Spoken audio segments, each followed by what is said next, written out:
بسم اللہ الرحمن الرحیم۔ السلام علیکم۔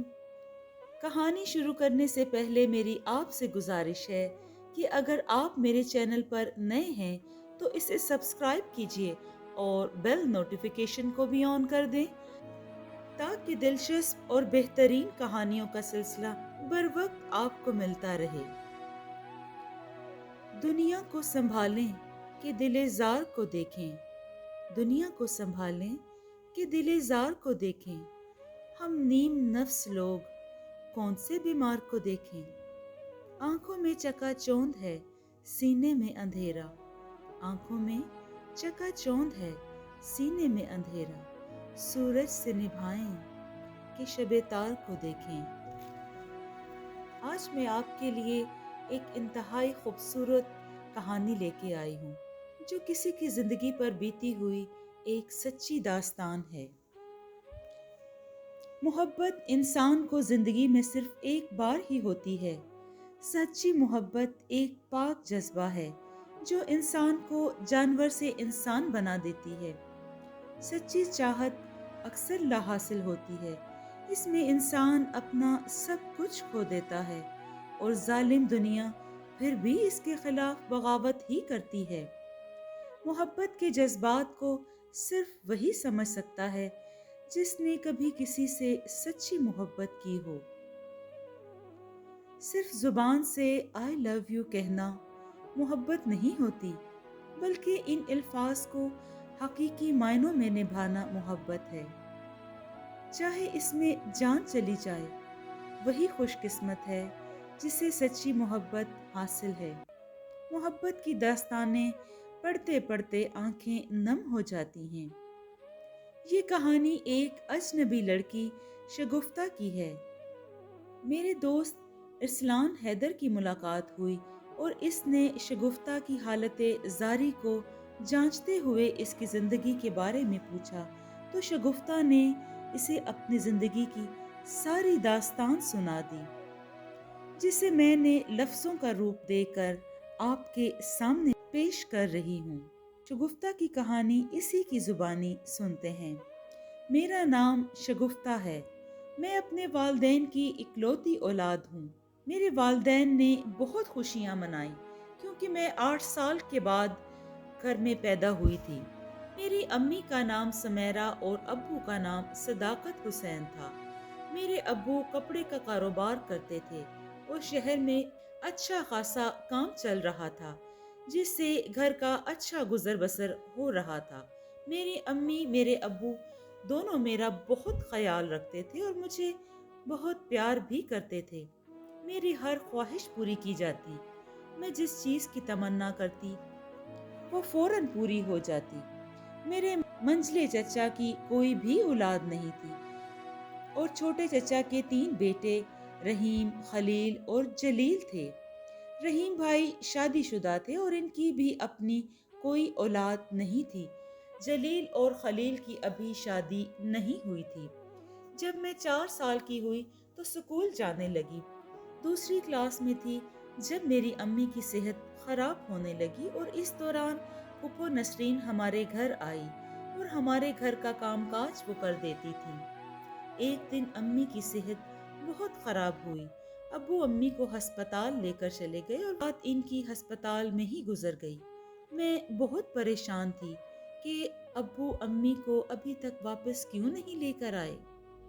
اگلی صبح میں اسکول تو چلی گئی مگر میں امی کو یاد کر کے روتی رہی۔ دن کے 1 بجے گھر واپس آئی تو دیکھا ابو امی گھر آ چکے ہیں اور گاؤں کی عورتیں ہمارے گھر میں جمع تھیں۔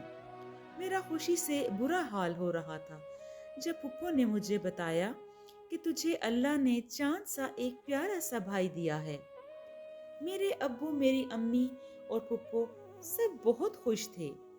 چاچو جو مشترکہ کاروبار کرتے تھے، ان کا کاروبار بھی بڑا عروج پر تھا۔ گھروں کے حالات بھی ٹھیک چل رہے تھے۔ میں اکثر لیاقت چچا کے گھر جاتی تھی، وہیں کھیلتی کودتی واپس گھر آ جاتی۔ کیونکہ جلیل بھی میرا ہم عمر ہی تھا، اس لیے اکٹھے ہی کھیلتے تھے۔ میں اور جلیل اکٹھے اسکول جاتے، میں اسکول چلی جاتی جبکہ جلیل اکثر اسکول سے غائب ہی رہتا تھا۔ دن بھر لوفری کرتا اور چھٹی کے وقت واپس گھر آ جاتا۔ 9 سال کی عمر میں نے 5ویں جماعت پاس کر لی تھی، جبکہ جلیل 10 سال میں بھی تیسری ہی جماعت میں تھا۔ اسی دوران خلیل بھائی کی شادی کی تیاریاں ہونے لگی۔ جلیل بھائی ابھی کوئی کام نہیں کرتے تھے، مگر رحیم بھائی اپنے گھر میں الگ رہتے تھے۔ کام کاج کرنے والا کوئی نہ تھا، اس لیے چاچو نے بھائی خلیل کی شادی کرنے کا فیصلہ کر لیا۔ شادی دوسرے گاؤں میں دور کے رشتہ داروں میں ہوئی تھی۔ ان دنوں میں اسکول جاتی اور اسکول سے واپسی پر چاچو کے گھر کھیلتی اور ہنسی خوشی ٹائم گزرتا جا رہا تھا کہ پتہ ہی نہ چل سکا۔ میں جلیل ایک دوسرے سے قریب ہونے لگے۔ ہماری قربت کی وجہ محبت ہوس نہیں تھی، چونکہ میں امیر گھرانے کی لڑکی تھی اور شاہانہ انداز میں زندگی بسر کر رہی تھی۔ مستقبل کے لیے بھی ایسے ہی سپنے دیکھے تھے، اس لیے میں جلیل سے محبت کرنے لگی تھی، کیونکہ وہ بھی امیر گھرانے کا لڑکا تھا اور وہی میرے مستقبل کے سپنے پورے کر سکتا تھا۔ یہ لالچ ہوس والی محبت کسی حد تک کامیاب ہوتی ہے۔ آپ قارئین کو تو اندازہ ہو جائے گا نا۔ مہندی والی رات میں اور جلیل نے تنہائی میں ملاقات کا فیصلہ کیا اور رات 3 بجے چھت پر چلے گئے۔ وہاں کافی دیر تک باتیں کرتے رہے۔ اس دوران جلیل میرے ساتھ شرارتیں بھی کرتا رہا اور میں چپ رہی۔ صبح اذان کے وقت میں گھر آ گئی اور جلیل بھی سو گیا۔ اگلے دن بارات کے ساتھ بھی میں اور جلیل ایک دوسرے کو دیکھتے رہے اور آنکھ سے آنکھ ملا کر مسکراتے رہے۔ شام کے وقت ہم لوگ خلیل بھائی کی نئی نویلی دلہن لے کر گھر واپس آ گئے۔ اگلے دن ولیمے کی رسم کی ادائیگی کی گئی اور گھر میں رونق دوبالا ہو گئی۔ نقاش، میرا چھوٹا بھائی، مجھ سے 6 سال چھوٹا تھا، انتہائی خوبصورت نقوش کا مالک تھا۔ میں اسے بہت پیار کرتی تھی، اسے اپنے ساتھ اسکول لے جاتی تھی۔ نقاش بہت خوبصورت ہونے کے ساتھ ذہین بھی تھا۔ میں اس کی پڑھائی میں مدد کرتی تھی۔ 12 سال کی عمر میں نے مڈل کا امتحان اچھے نمبروں سے پاس کر لیا اور اسکول میں پہلی پوزیشن حاصل کر لی۔ میری اس شاندار کامیابی پہ میرے اساتذہ کرام بہت خوش ہوئے اور مجھے انعامات سے نوازا گیا۔ انعامات لے کر میں گھر پہنچی۔ میرے والدین کے ساتھ ساتھ سارے عزیز بھی اور گاؤں والے بھی بہت خوش تھے۔ ابو جان نے محلے میں مٹھائی تقسیم کی۔ چاچو نے مجھے 1000 روپے انعام دیا اور میں بہت خوش ہوئی۔ میٹرک کے لیے مجھے شہر کے ہائی اسکول میں داخلہ لینا پڑا، اس لیے اب نقاش کا ساتھ چھوڑنا پڑا۔ گاؤں کی باقی لڑکیوں کے ساتھ میں شہر میں جانے لگی۔ وقت گزرتا گیا اور دل لگا کر پڑھتی رہی۔ ایگزامز میں 2 ماہ باقی رہ گئے تھے۔ جب ایک صبح میں اکیلے اسکول جا رہی تھی، تب ایک لڑکا میرے راستے میں آن کھڑا ہو گیا اور اپنی محبت کے دعوے کرنے لگا۔ شگفتہ، میں تمہیں بہت پیار کرتا ہوں، تم میری محبت ہو، میری چاہت، میری حسرت، میری دھڑکن ہو تم شگفتہ۔ پلیز مجھے میری محبت کا جواب محبت سے ہی دینا۔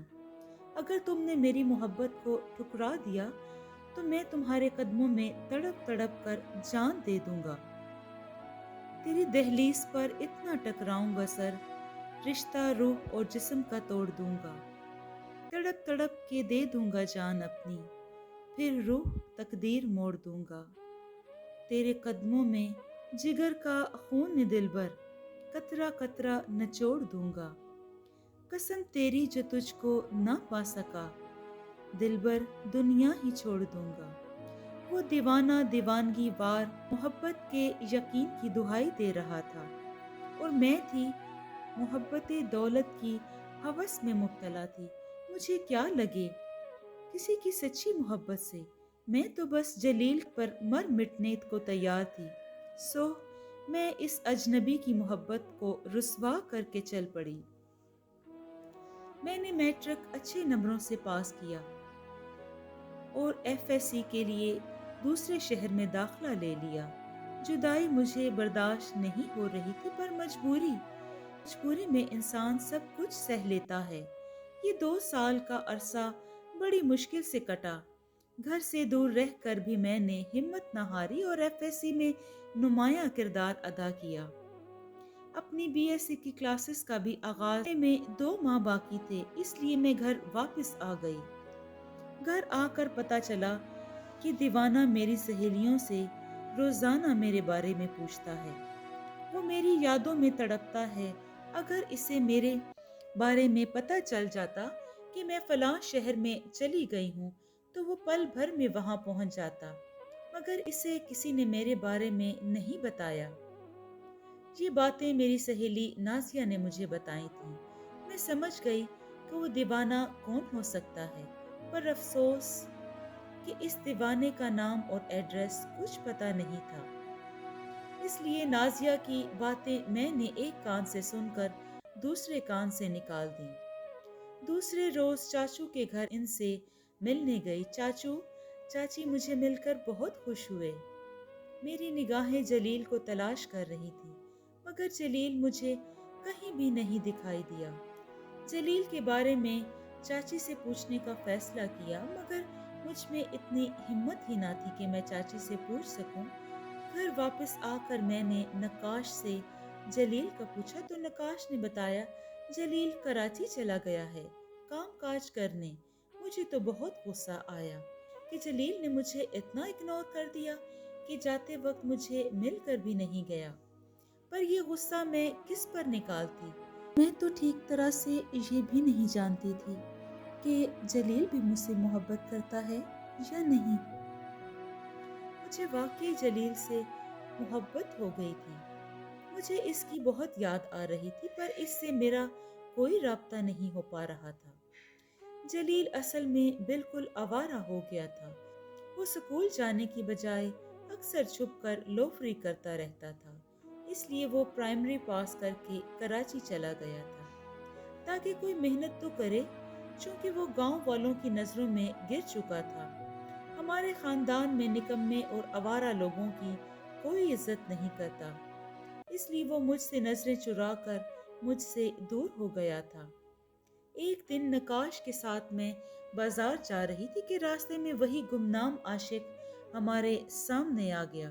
میں ڈر گئی کہ ابھی یہ اپنی محبت کی کہانی چھیڑ دے گا اور نقاش کو سب کچھ پتہ چل جائے گا۔ میں نے اسے آنکھوں میں اشارہ کیا۔ وہ میرا اشارہ تو سمجھ گیا مگر کچھ نہ بولا۔ مجھے اس کی محبت کا تو یقین ہو گیا تھا، مگر میں اس سے بات نہیں کر سکی تھی۔ میری BSc کی کلاسز کا آغاز ہونے لگا تھا، اس لیے پھر گھر سے دور ہو کر اپنے کالج آ گئی تھی۔ 3 ماہ بعد ایک دن ڈاکیا کالج کے گیٹ پر میرے نام کا خط دے گیا۔ کالج سے فری ہو کر میں کینٹین میں چلی گئی۔ جب گارڈ نے آ کر وہ خط مجھے تھما دیا، میں نے خط کھول کر پڑھا۔ خط پڑھتے ہی مجھ پر قیامت ٹوٹ پڑی۔ یہ خط نقاش کا تھا۔ رمضان المبارک کا مہینہ بڑی برکتوں والا ہوتا ہے۔ صوم صلوات کی پابندی کے لیے کالج سٹاف نے ہمیں ماہ رمضان کے لیے مکمل چھٹی دے دی۔ سب اسٹوڈنٹس اپنے اپنے گھروں کو چل دیے۔ میں بھی اپنے گھر آ گئی۔ خوشی کے ساتھ ساتھ بہت پریشان بھی تھی، کیونکہ اس خط سے مجھے ابھی تک تسلی حاصل نہیں ہو سکی تھی۔ رمضان المبارک کے دوسرے عشرے کا آغاز ہوا تو اس کے ساتھ ہی میری پریشانی کی وجوہات ختم ہو گئیں اور خوشیوں نے میرے آنگن میں ڈیرے ڈال لیے۔ خط میں میری منگنی کے بارے میں لکھا تھا، جب میں گھر چھٹی آؤں گی تو میری منگنی کر دی جائے گی۔ پر 11 رمضان المبارک کی اس سہانی صبح امی نے مجھے اپنے پاس بلایا۔ انکل میری اور جلیل کی منگنی کر دینا چاہتے تھے، تو اس میں میری کیا رضامندی ہے؟ میں تو پہلے سے ہی یہی چاہتی تھی، اس لیے فوراً ہاں کر دی۔ امی نے مجھے اس وقت سمجھایا، کہا جلیل میرے اسٹیٹس کا لڑکا نہیں ہے، کیونکہ میں پڑھی لکھی لڑکی اور وہ جاہل آوارہ لڑکا۔